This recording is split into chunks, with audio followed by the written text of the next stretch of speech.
Welcome to our channel. Lots of summaries of interesting films.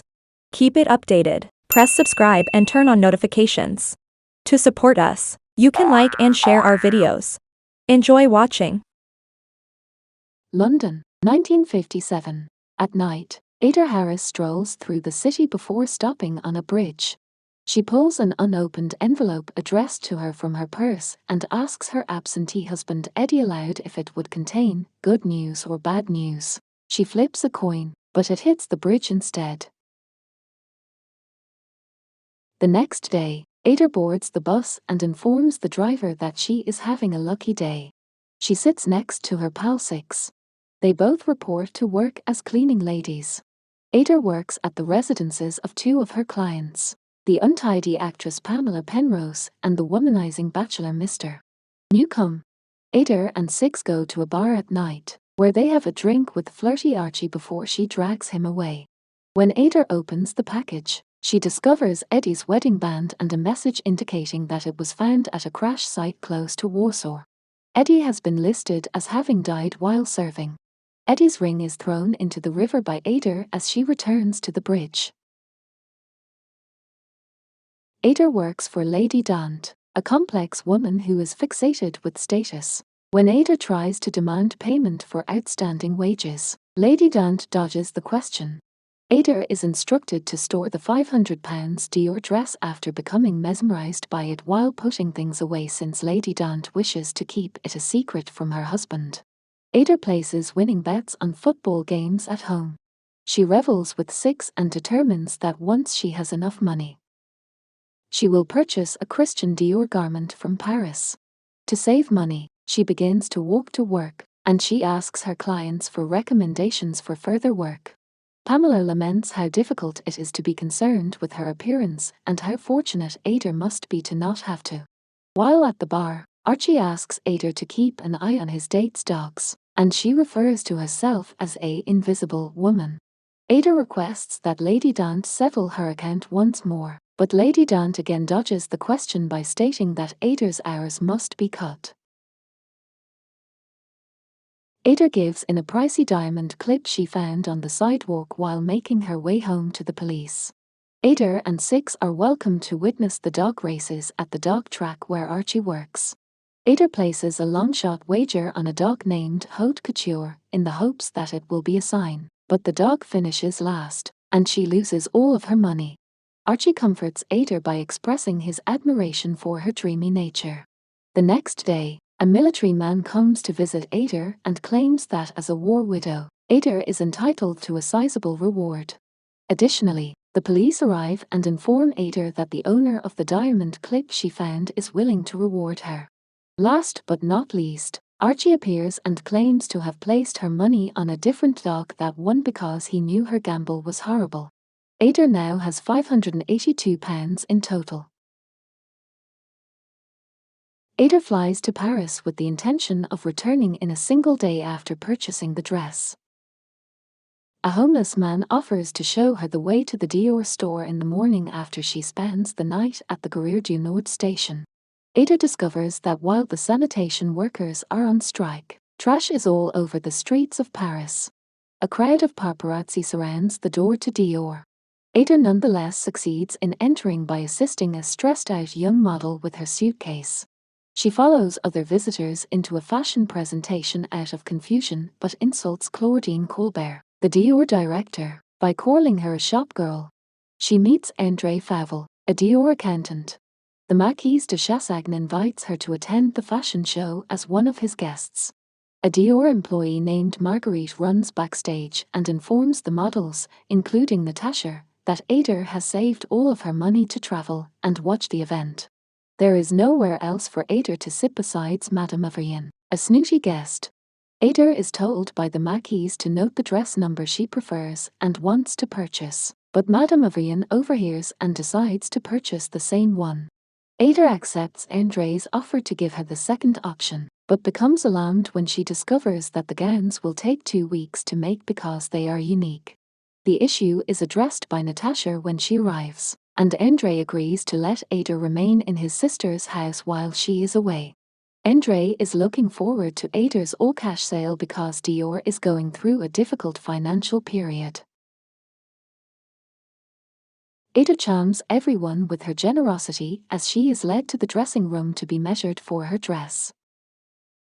Ada is driven by Natasha past the landmarks of Paris on the way to Andre's sister's apartment. Because Andre's sister is a slob, Natasha helps her into the flat and assists her in cleaning it. Ada prepares dinner for the entire group after Andre arrives with groceries. Andre and Natasha connect over their shared interest in existential philosophy.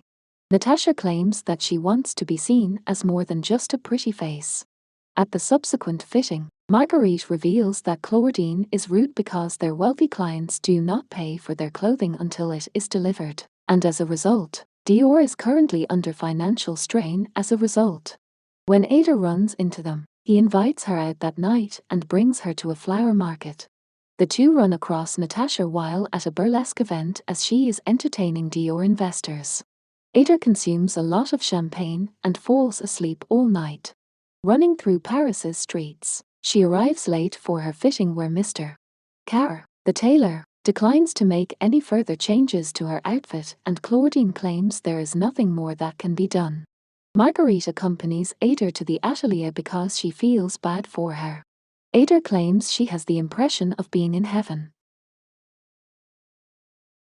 Ada is employed as a seamstress in the atelier, and Claudine is disturbed to see her there.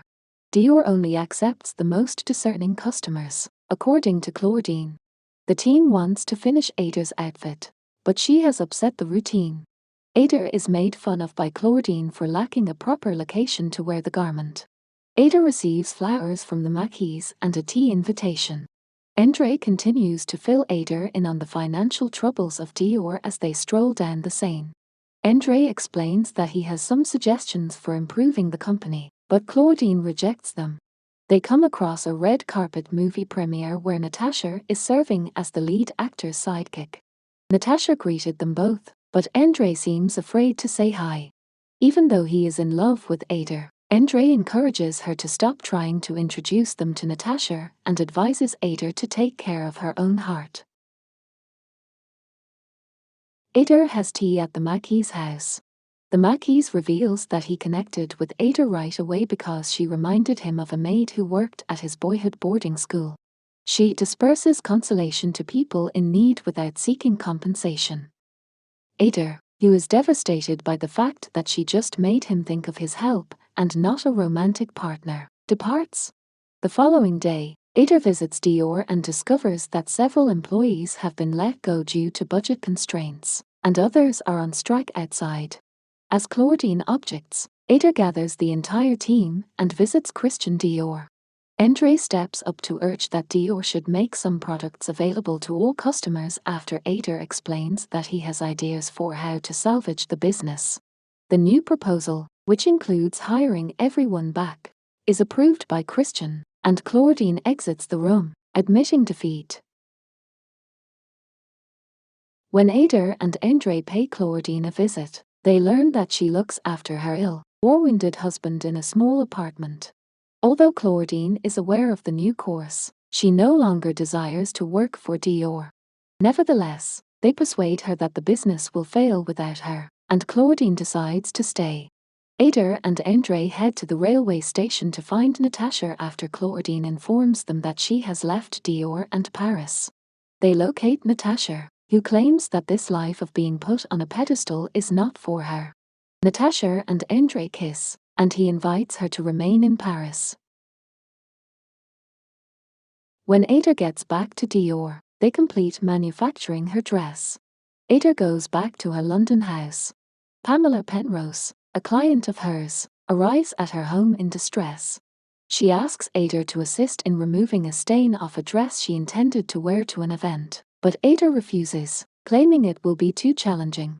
Ada lends Pamela the Dior dress after hearing that she has no other options. The following day, Ada visits Pamela's house and finds the dress substantially harmed. The outfit was accidentally set on fire, according to a note Pamela left behind, which she reads. Ada resigns because Pamela is unrepentant despite this. The ruined dress is taken by Ada and thrown into the Thames from a bridge. Six and Archie knock on Ada's door but get no response, so they enter to check on her. Six comforts a downcast Ada. Ada comes to Lady Dan's house and discovers that the press has reported on Pamela lighting the Dior dress on fire. Ada quits and informs Lady Dant that she can no longer be treated like scum and that she needs full payment when Lady Dant laughs about the story. Ada receives a large box and an arrangement of flowers that evening. When she opens the box, she finds a brand new, specially created dress that matches the design of the outfit she had initially sought. The Mackeys, Natasha, Claudine, Christian, and Andre all left a note expressing that they saw the story in the paper and recognized Ada had once again been overly charitable and considerate of others. They inform her that the outfit she had claimed can now go to Ada because Madame Avrien's husband was arrested for failing to pay his employees, causing their assets to be blocked. The note wishes her well and notes that sales have improved as a result of her involvement. Ada wears the Dior dress to a dance at the Royal British Legion dance with Six, and she stuns the crowd as she makes her grand entrance. Archie comments that something about Ada has changed and that she's always been beautiful. The two of them dance,